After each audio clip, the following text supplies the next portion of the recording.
Et on va faire venir Martine Balançon, Pascal Roman-Grind-Bertsch pour parler cette fois-ci de l'évaluation à l'accompagnement. La question de l'évaluation. Oui, tu peux commencer.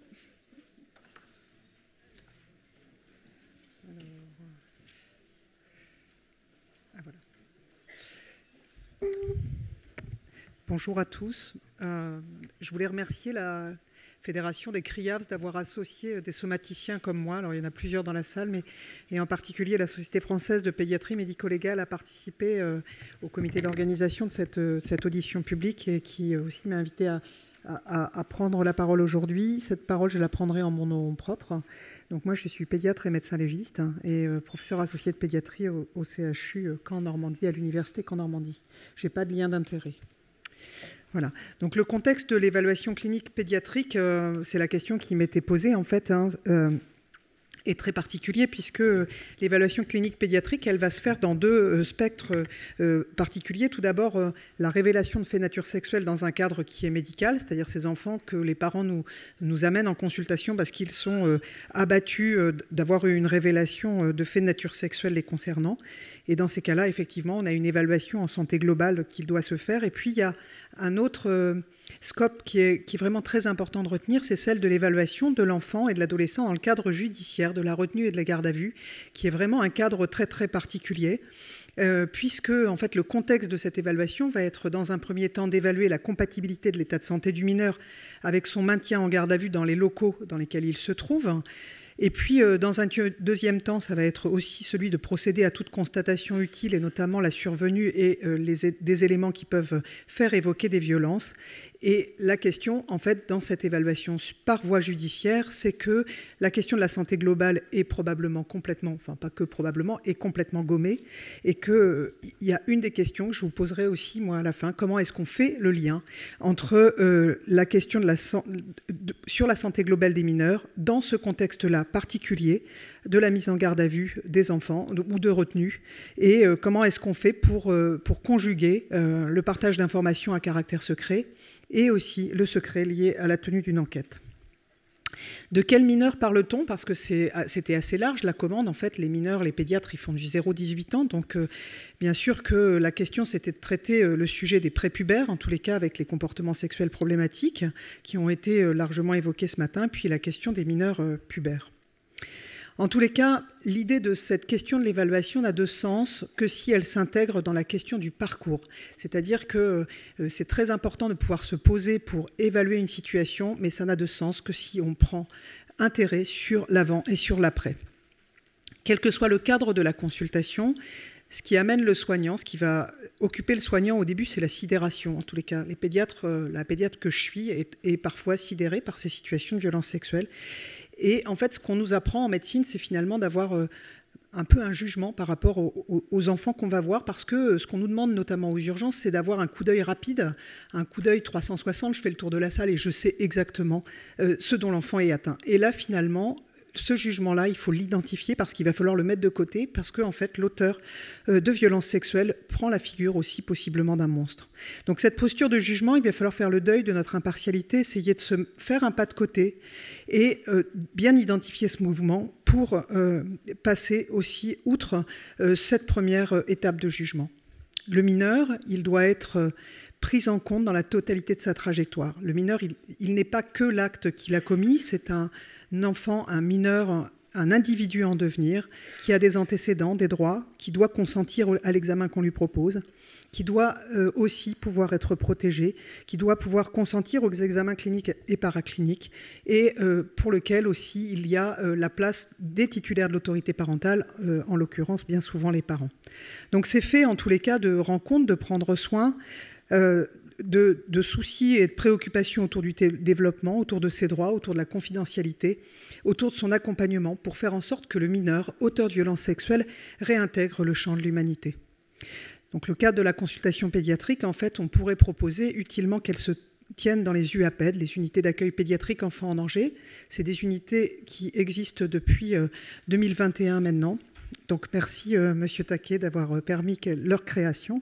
Et en fait, elles allient les compétences pédiatriques et médico-légales. Mais dans cette alliance de pédiatrie et médico-légale, on doit aussi y voir le lien entre les violences subies et les violences agies. Ce que font les pédiatres, alors c'est leur plus fidèle compagnon, c'est qu'en fait, on doit aussi avoir en tête que ce qui va accompagner l'évaluation, l'avant et l'après, c'est ce fameux document qu'est le carnet de santé. Alors, il manque bien souvent, il est défaillant, il est incomplet, mais en tous les cas, il existe.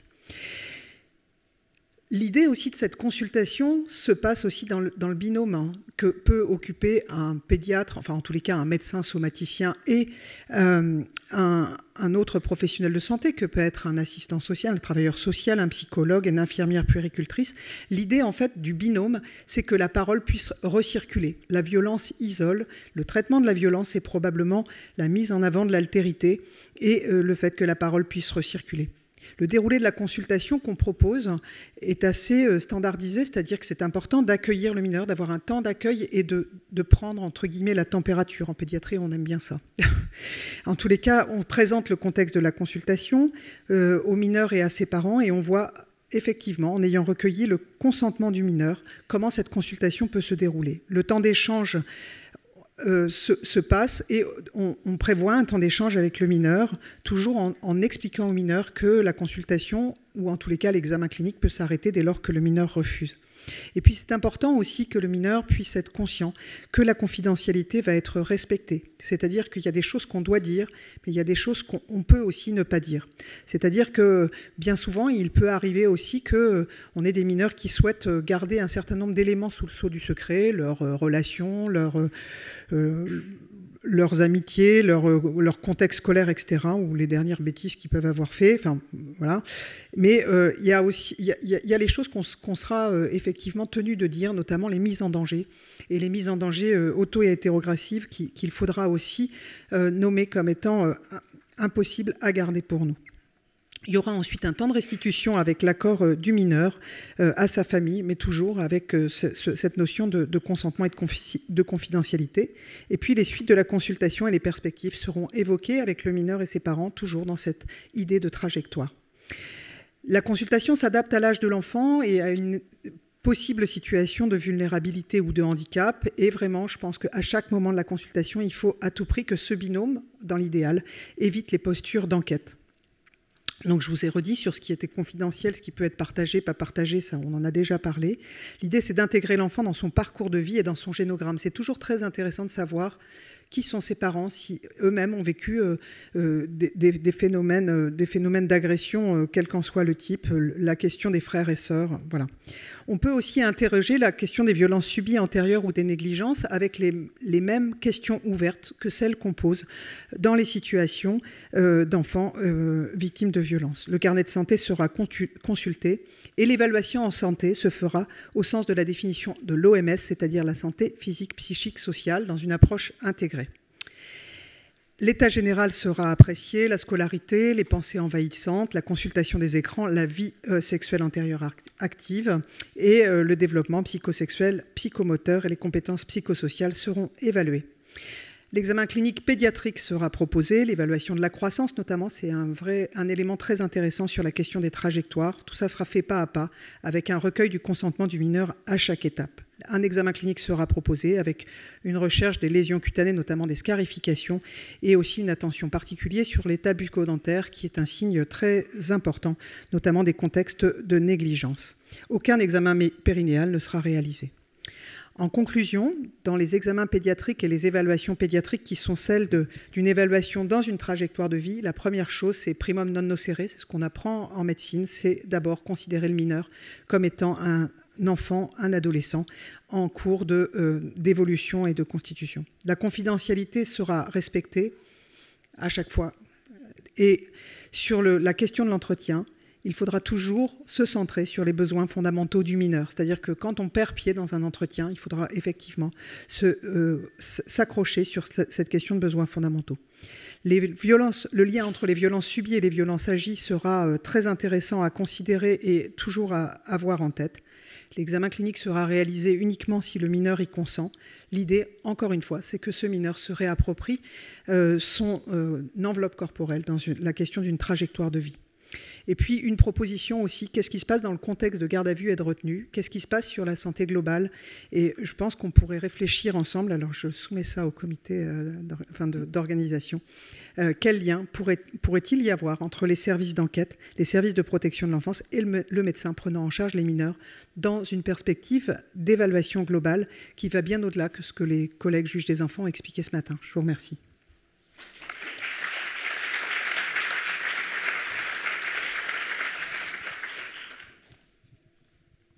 Merci pour votre présentation qui reprend pour beaucoup le texte que vous nous avez transmis et qui était également de grande qualité.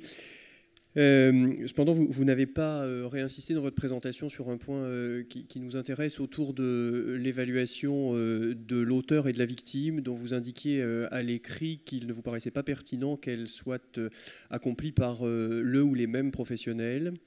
Alors à la fois au regard de votre expérience, peut-être aussi de ce qu'on a pu entendre des autres experts précédemment, et notamment de peut-être ce qui peut être dialectisé dans la dichotomie auteur-victime qui a été développée par le professeur Séraphin avant vous. Est-ce que vous pouvez nous éclairer davantage sur ce positionnement que vous avez pu avancer? Alors, ouais, c'est un sujet intéressant. Je ne sais pas si je vous remercie de m'avoir posé cette question finalement. Vous n'êtes pas obligé. C'est vrai que l'idée quand même, c'est que quand on rencontre des enfants ou des adolescents, bien évidemment, c'est ce que j'expliquais initialement, c'est-à-dire qu'il y a un parti pris, une espèce de jugement, une rentrée en interaction avec les enfants qu'on rencontre, enfin les enfants ou les adolescents. Et l'idée, c'est que la même équipe ne rencontre pas l'auteur et la victime. L'idée est de ne pas polluer en fait cette impartialité qu'on essaie de construire, qui ne découle pas naturellement de notre activité, mais qui doit être construite. Donc voilà, c'est une recommandation. Après, l'idée que les enfants soient vus dans des UAPED, c'est-à-dire des structures dédiées à l'enfant avec une prise en compte qui soit une prise en charge protégée de leur santé, une prise en charge intégrée où les professionnels convergent, ça paraît très important. Mais c'est vrai que ça mettrait, à mon sens, à l'épreuve les professionnels. Et quand on peut l'éviter, je pense que c'est préférable de le faire. Ça mettrait à l'épreuve les professionnels d'être le même binôme évaluateur sur l'auteur et la victime. Voilà. Mais c'est l'expérience qui est la mienne. Peut-être une deuxième question, enfin merci pour votre réponse, mais une deuxième question dans le prolongement du tout dernier point que vous avez évoqué dans votre conclusion. En fait, vous retournez la question, c'est-à-dire au fond, qu'est-ce que vous pourriez proposer pour cette coordination entre les différents acteurs? Qu'est-ce que votre expérience peut vous amener à nous proposer? Alors, dans ma vie de tous les jours, je suis pédiatre au CHU de Caen, à l'UAP du CHU de Caen, mais je suis aussi médecin à l'UMJ de l'Hôtel-Dieu à Paris. Donc, je vois aussi des mineurs en garde à vue dans des geôles de garde à vue. Donc, c'est quand même, enfin, j'ai eu vu, c'est pas mon activité du tout quotidienne, mais en tous les cas, c'est une activité très impactante. La question, c'est effectivement comment est-ce qu'on peut faire cet examen médical. Il est souvent imposé, il est souvent incompris par les mineurs en garde à vue. Et il y a une défiance aussi soit il y a une défiance face au corps médical, c'est-à-dire pourquoi vous venez là où je suis pas fou, voilà. Mais en tous les cas, c'est vrai qu'il n'y a pas forcément une alliance naturelle, si ce n'est pour peut-être éventuellement avoir un peu quelques largesses, voilà. Après, je pense que la question, c'est qu'effectivement, on pourrait... Alors, il y a plusieurs propositions. C'est celle de l'alliance au sein des UAPED entre les pédiatres et les médecins légistes fera que les médecins légistes seront sensibilisés à la pratique pédiatrique. Et en ce sens, ça sera très intéressant d'avoir cette montée en compétences qui va sensibiliser les médecins légistes et à la santé globale des mineurs dans cette rencontre, précisément dans le temps de la rencontre. L'autre point aussi, ça serait celui d'avoir peut-être mais c'est compliqué à mettre en place, la question de fiches navettes, ou en tous les cas de lien avec les services du conseil départemental notamment, et avec le médecin référent protection de l'enfance, parce que c'est souvent, en tous les cas ces mineurs en garde à vue, ils sont très souvent connus des services de l'aide sociale à l'enfance. Donc est-ce qu'il n'y a pas quelque chose de l'ordre de lien entre médicaux, entre les médecins référents protection de l'enfance et les médecins qui interviennent au moment de la compatibilité de garde à vue? En tous les cas, c'est quelque chose qui est à réfléchir, mais c'est réellement en tous les cas une difficulté et dans les parcours santé. Voilà. Et le dernier point peut-être aussi, ça serait que finalement les UAPED, elles permettent ce partage d'informations à caractère secret, et du coup la question aussi du secret de la procédure pourrait être un peu... Il y aurait un pas de côté, c'est-à-dire qu'on pourrait aussi échanger sur les sujets dès lors que l'UAPED est partie prenante de la réponse à l'autorité judiciaire.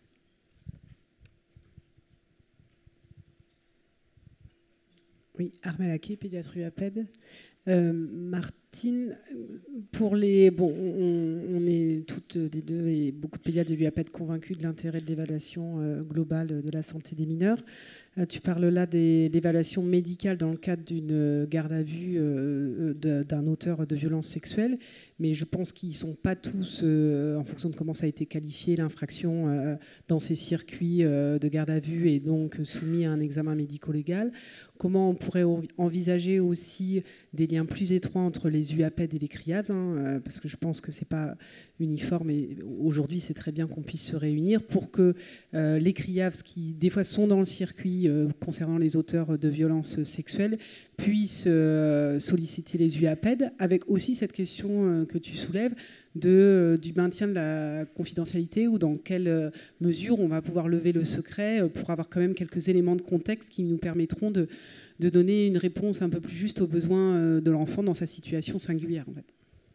Alors, sur la question des liens entre les UAPED et les CRIAVS, elle est essentielle. Je te rejoins complètement. La question, c'est effectivement les identités géographiques sont pas tout à fait, les déploiements géographiques sont pas tout à fait les mêmes. C'est-à-dire que les UAPED sont 1 à 2 par département, alors que le CRIAVS est régional. Donc probablement que ça serait plus la question de lien entre les PRED, les équipes pédiatriques régionales référentes, et les CRIAVS, avec des dénominateurs communs en fait, et de formation et de sensibilisation au décours.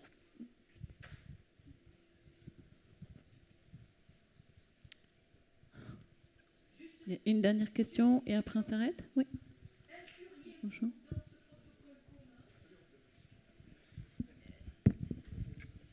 Est-ce que vous incluriez dans ce protocole commun, éventuellement, si l'enfant s'y prête, s'il en est d'accord, de lui poser la fameuse question fatidique as-tu vécu des violences sexuelles? Alors, as-tu vécu des violences? C'est tout à fait ce que j'ai mis dans mes diapos, mais peut-être que j'étais trop rapide. Oui, effectivement, je pense que c'est important, en tous les cas, d'aborder ces enfants avec la même rigueur que celle des mineurs victimes de violences, avec « dis-moi tout sur ». Enfin, voilà, pour éviter d'induire tout propos. Mais oui, absolument.